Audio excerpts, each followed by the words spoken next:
Hi guys, how are you? I hope you're well. So today I want to talk about the kingdom marriage, and I want to just illustrate a bit on the board and show you what this is. And this is a reflection, okay, of what heaven or the heart of the Father is like, okay, and the characteristics of this marriage, this kingdom marriage, is the same thing that the Father offers us whenever we fall short, okay. When God chooses us for a thing, like the way he tells us clearly that we are the chosen, we are the chosen ones, and we find that the chosen ones always fall short because they take this love for granted and only learn once they've fallen.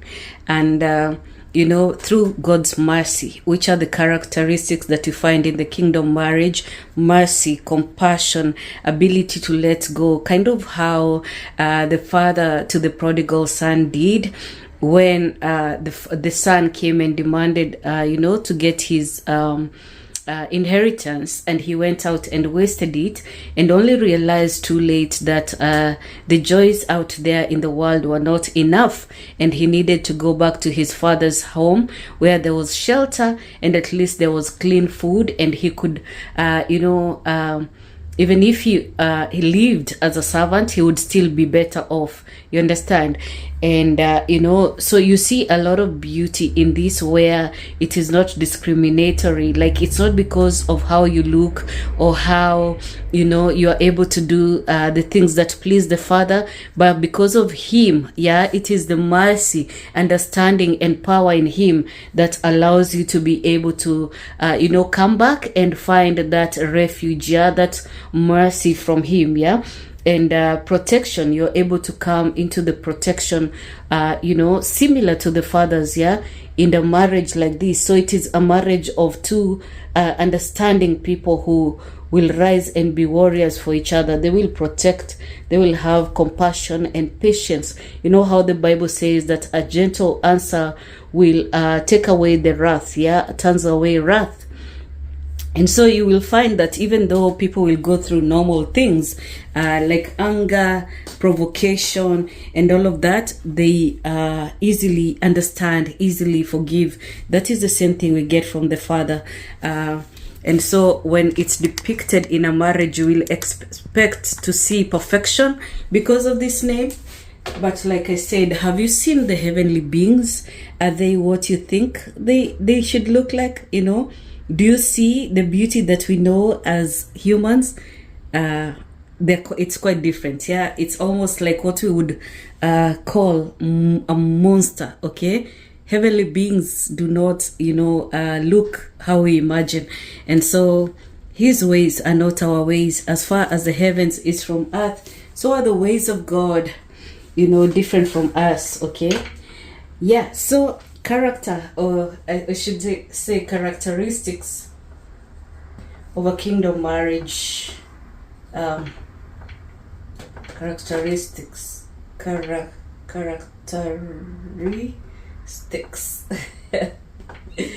of a kingdom marriage. Okay, I'm being lazy. Okay, so number one would be compassion, okay? Compassion. So I don't know, maybe you've enjoyed friendships like this where you understand each other so well, and you are always very compassionate when one falls short, and it's like before they even explain, you are already understand because you felt it. So that means you guys are on the same level, None is too high that they don't understand. It's either they've gone through it or they're going through it. And so when one falls short, the other understands and is able to accommodate that, vice. Actually, not a vice, that mistake, because it shouldn't be a vice. By being forgiven much, you love much, okay? There's a scripture like that, and Jesus, talked about this, when one of the prostitutes came to him and he poured fragrance, fragrant oil on him and washed him and wiped with her hair, and people would say, why would you allow her to do that when when this fragrance could have costed so much money, and this money could have fed the poor? And Jesus said, who is forgiven much loves much. Okay, and so they find worth in giving back to the person that gives them. So because this lady knew that she was forgiven of her sins, she was found worthy in Jesus's eyes. She had no problem pouring this very expensive oil and just, loving on Jesus. And it didn't matter who was watching, she loved. Okay, a lot of compassion. And, with that comes forgiveness, understanding, I've just remembered that I had a friend that I understood everything she did, until I didn't. Until I saw that, she is not learning, she's not seeing that mercy and forgiveness and accommodation, and sometimes you have to let go so that somebody learns, which brings us to the next point. Letting go. This kingdom couple is able to let go. Okay, at first they may not know why they're letting go. Sometimes it is out of and this is what I mean when I say that, something will come. And I would use our example where, economically we were very challenged, and because we wanted a greater future for another, which is our children, we wanted, I do believe it's very, very tough, to let go if it's just the two of you. For us, I would decide, no, let me stay behind. Let's not jeopardize your chances. We'll stay behind with the kids. If it were the two of us, I would have stuck to that guy and been like, you're going nowhere without me. So we either go together, right? And, at that point, of course, there would be like a breakup, because how do you hinder somebody else's dreams, But on this topic, I talk about, you're not possessive, okay? Not possessive, and you find that you do things for the betterment of another. Okay, so in our case it was like our children, and a lot of people make such decisions, and a lot of people do not know this, but they're in a kingdom marriage, and I'll demonstrate. So actually the demonstration is not from a marriage, it is from when Jesus was teaching on this parable of the prodigal son. Okay, and she talks about how he talked about how the son came to the father to ask for his inheritance, and the father was very troubled, but he understood, unless I let my son go, he will not learn. Okay, so there's that letting go, that ability to let go and not possess, because in letting go you will gain much. Even this son, even though he lost everything, he gained much wisdom, and what is better than wisdom, right? And you find that you're able to trust that this person will do the right thing, able to trust. So in whatever situation you believe that this person will do the right thing, even if they are prodigal. And you see this term used oftenly online, where it says like the prodigals are coming back. It's where you find that like a kingdom spouse will be able to accommodate somebody that left, and you're like, if they ever come back despite their sins, they will be taken back. They are part of me, and that is where you see the compassion coming in. So you let go when you have to, because by holding on, this person will never learn, this person will never change, and you all will never grow. Okay, so sometimes because of the growth, and it usually comes when one person has outgrown that space, so there will never be an equal play until that person goes and learns. So we see that in the prodigal son, but also a lot of times when you let go, it's like you're open to anything. A lot of things may happen, you may get very hurt in the process, but you trust that this person will come back one, and the next would be trusting that they will do the right thing. Okay, now you may get disappointed, but it is on you. Okay, this whether you get disappointed or whether you get gratified, it is your the character or the ability to let go is being tested. Yeah, so you let go openly. Okay, you'll be challenged for every one of these things that you attempt to do. For every one of these things, letting go, not being possessive, letting go, you're able to trust. You'll be challenged. Thoughts will be put in your mind, and you will act on them. But in the end, if you learn the lesson, then you grow. Okay. They're able to make sacrifices. In letting go, you make sacrifices to not be together, even though it is a promise. A lot of times, when kingdom sacrifices are coming together, it is because God has ordained this, especially to break altars. Okay, and that is the whole reason why I would talk about this, because to break altars, God unites people who will do the right thing at the right time.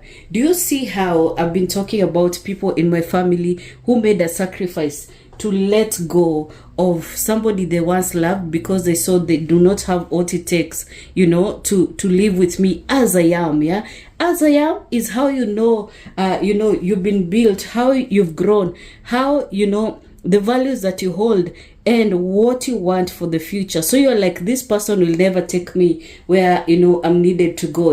So that comes with a lot of understanding of who you are, and you realize this person will never take me there. Okay, so you let go, and you would hope they will grow and come back. If they don't, you're okay. So that comes with a lot of strength, and if they come back, it's because that was what God's plan was. If they don't come back, still the altars, are challenged and broken, because the altars may be meant for you to be weak and stay in an abusive, situation. But God will also use some situations to clarify, because at the end of the day, God wants the eyes to be opened.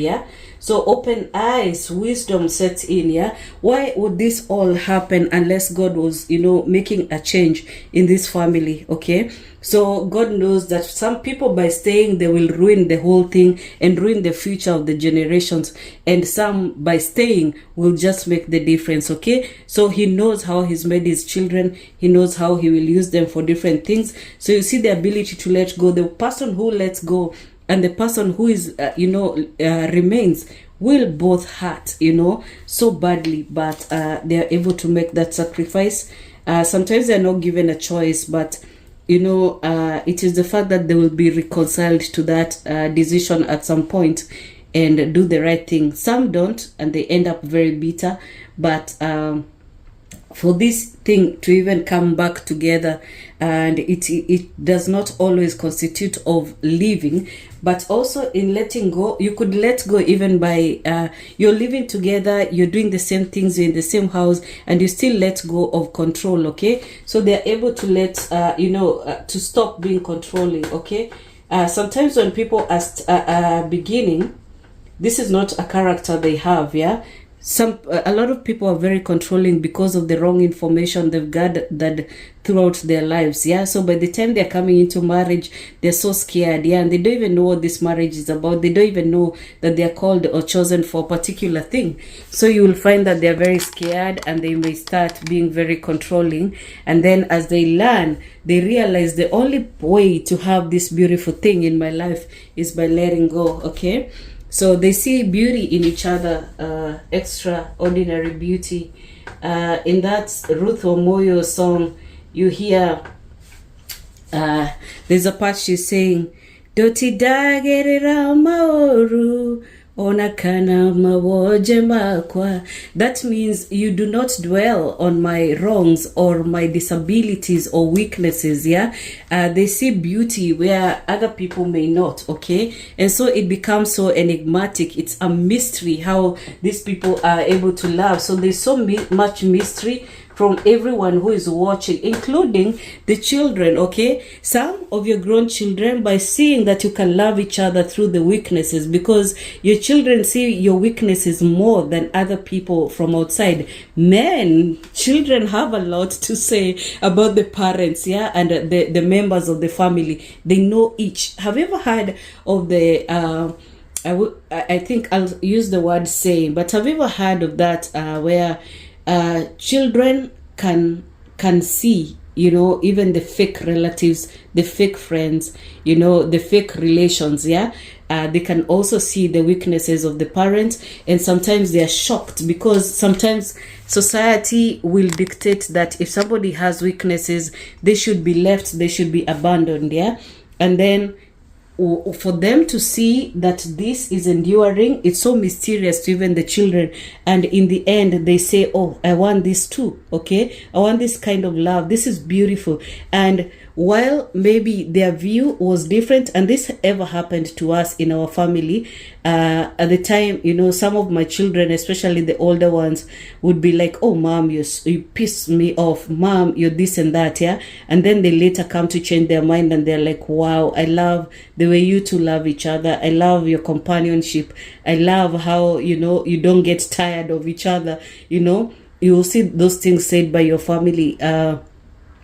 Where do you see that in the Bible? Proverbs 31, your children will rise and call you blessed, yeah. Your husband also, and that goes for, you know, this your husband too, like you will you know, rise and call him blessed, because you see the marvelous things. And it's even mysterious that, you know, some people stay despite what you've seen, what you've learned, yeah. And so to see the turnaround, okay, where somebody sees beauty, like everyone else would be like, oh, even your children will be like, oh my God, you're so old and arthritic.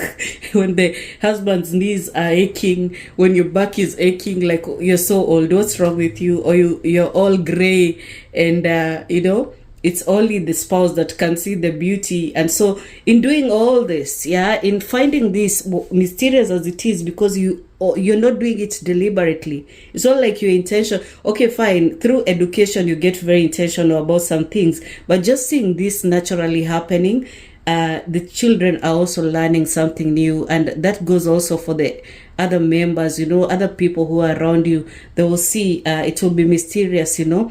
And this also includes the people who will come even trying to ruin you. And I've mentioned that before. And let me try just you know, add this, because sometimes I'm not able to see it when I'm facing you. Do you remember how I've mentioned in so many videos, even from the beginning, that there would come seducers in the, you know, the life of the family, so not mine alone, yeah. It's something I've learned from other women too, that they experience this, yeah. And it's when you're fighting altars, you'll find that whenever they've tried to break both of you, using each other, then using family, then using friends, and among those are seducers, yeah. These are people who are like recruited by the altars, yeah, to come and destroy, okay. Now some may be you know, openly seductive, some may be very subtle, but you realize at some point there's something happening here that is quite wild, yeah. You'll find like somebody will come and, you know, they're favoring just one you know, one of the spouses, yeah.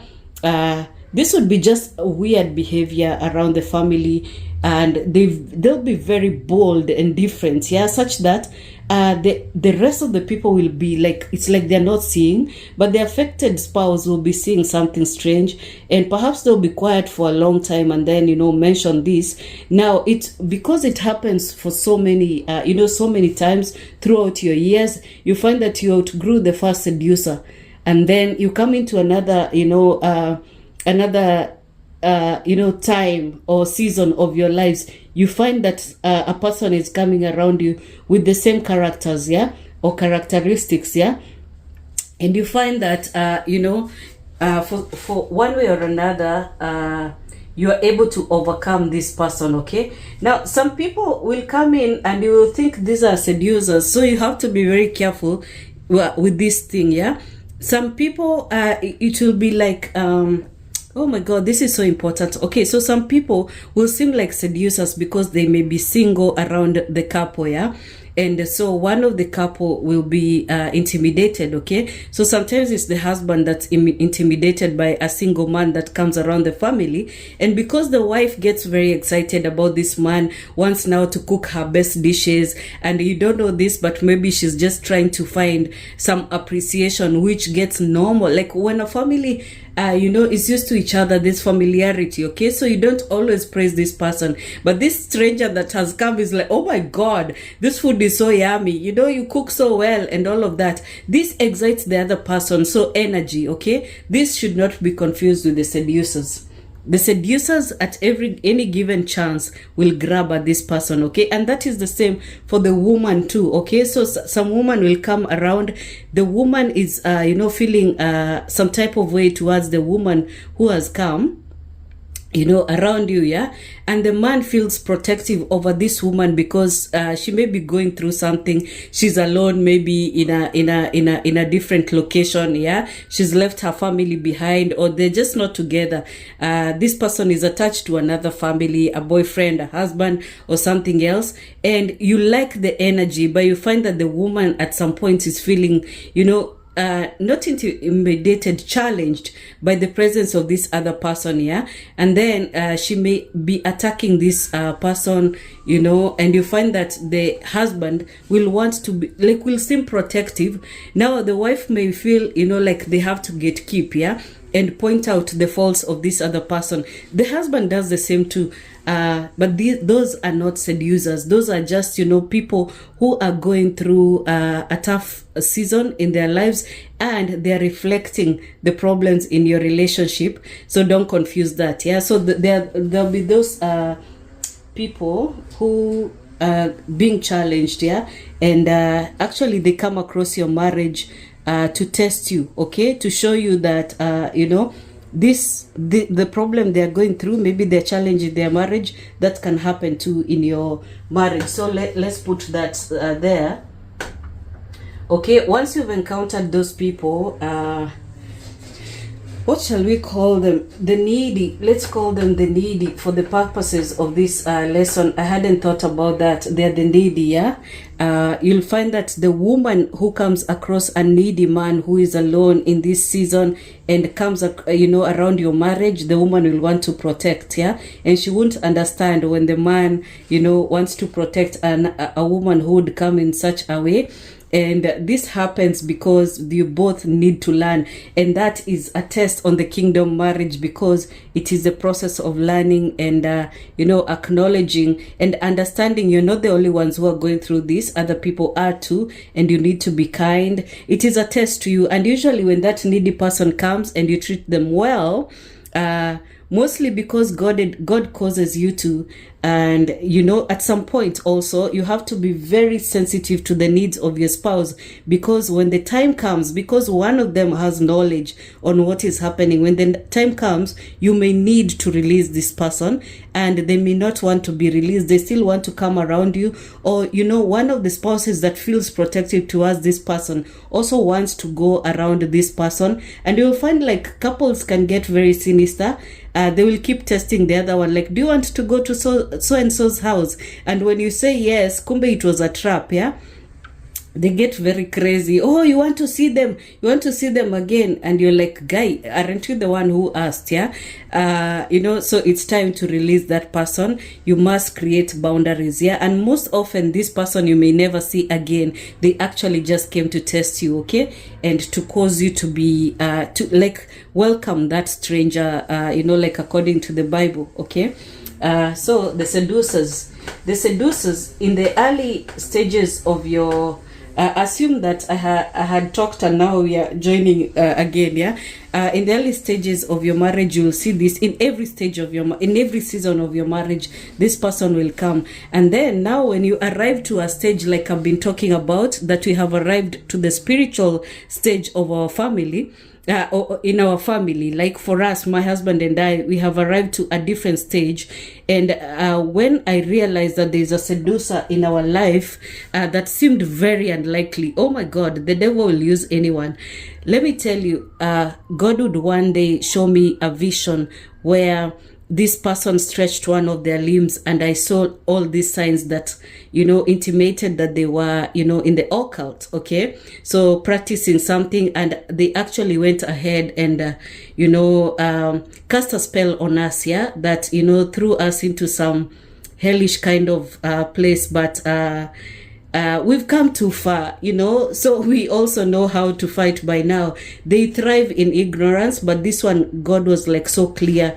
This one is doing this.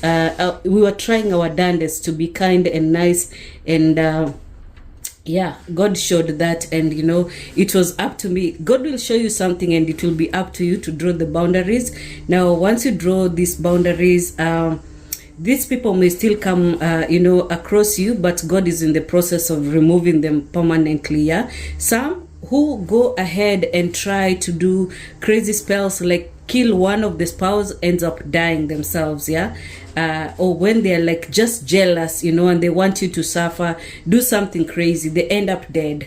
I'm sorry, but sometimes when people get so crazy, they end up being losing their lives over people who are called for a purpose. Yeah, so when you think that your purpose is not important, especially to other people, when you think it's just the two of us, unasumbua akili, you're always giving me so much grief, I will leave you. And yet it is so important that God will remove some people through death. Can you imagine? Yeah, so if they're smart, they will even be told in their covens, these people are really dangerous, stop. If they don't want to stop because they feel like, I started this, I've already used time, money, energy, I will not stop, dead. You understand? So at some point they're given a chance, imagine, to stop, to repent, to change their ways. But sometimes they're so focused on this, couple, because they're like, I know what I saw. This one of them is very weak. Sometimes they'll think, I had access to this man. He's so blind to what I'm doing. Okay? But God already, raised your antenna. And these people have graduated to a point where when the wife says, this person is wrong, or there's something, this man also now has experience, and they will even say, this person reminds me of so and so. Okay, so these things do not happen in the early stages of your marriage. You're still being tested and knit together. So those times, the advantage you have is that you're so in love, nothing has happened to break you. But people don't understand that even the experience you get throughout the years will cause you to now be so experienced. No one is no longer blind. Yeah, so how people think that a man will not see, they just like this body, all those things. The person just sees the beauty the beauty of their old spouse, and they're like, this one, at least this one has creaking bones like me. Yeah, so that is how you see some old couples have come into their comfort, and they're so happy with each other. Anyone else is like a child to them, or just a companion, a family member, a friend of the family. Yeah, they don't have all these blurry lines. They know who to place where, and everybody where they belong. Actually, if the woman, as the wife, as the gatekeeper, can learn to not freak out when this seducer comes, this becomes so beautiful, because you can love and send away. Because if you're not putting energy here to fight them, you just do the right thing. Yeah, communicate and let go, and then you see God just removing this person. Okay, so let's move to this character, their protector. Protector, you never let me go. Listen, when God chooses you as a protector to someone, it's like being somebody's parent. You will never be able to let go. Even in the circumstances you can't reach them. You know how children will one day move out of the home and you can't reach them even by phone. All you do is you be like, I feel some sort of way. I feel like my child is not okay. And you pray, because there's nothing you can do. You reach them by phone. You do all these things. You try to get assurance. You guys are okay. Are you okay? Please tell me. Are you okay? And they'll be like, never mind, don't worry about me and all this. They're not okay. You'll find that you're protecting them. Even when you can't physically, you're protecting them in prayer. Do we need to belabor that? This protection, people think it's only the man who covers the woman in that manner, in a manner to just be there with your muscles. No, even the woman, protects her husband in that manner. Make sure that his needs are met, and let me tell you, as you grow older, the needs change. Yeah, so you'll find some needs that are very like you never used to see before, and maybe the person used to be very independent before on certain areas, and now you have to step up and you don't have issues stepping up. Yeah, the last but not least, should have been the first, is patience. Now I'm sure you've seen older couples, quarreling, but this does not just, talk about older couples. I know I'm dwelling on the spiritual age where it's most people come from, find this knowledge. And this is not to be mistaken for couples only. You find that, one parent may have lost their spouse or, chose to be single, but they are in their spiritual age where they can sense something is happening to my family, and they arise like warriors. Like, these people will spend time on their knees and with their God and in their scripture, wanting to know and sending blessings to their future, because they overcame that silliness and bitterness and control, and they're like, now it is them and Jehovah over their families and their children, and oh my God, they arise so mightily. Now, let me give the example of my mom. Yeah, my mom now has arrived at that spiritual stage where she is so understanding, working out a lot of things. Yeah, because there were a lot of issues, a lot of confusion from altars and everything. The devil would use, maybe bitterness out of failure and out of trying so hard. She would end up speaking in tongue, yeah, or just attack her own child. Yeah. Now, the things that people do, especially when you're under this spiritual bondage, that you don't even find repentance for. You can't understand, what did I do? What wrong thing did I say? See, I was telling the truth. I know my child.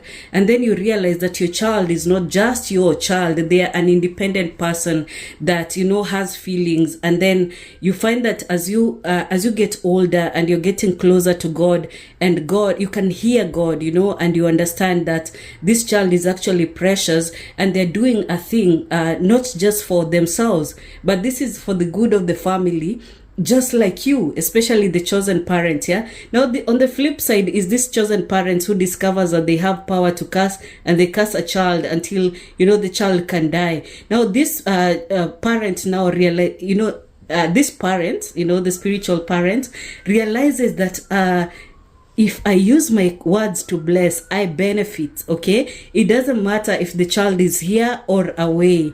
By just blessing them, I benefit.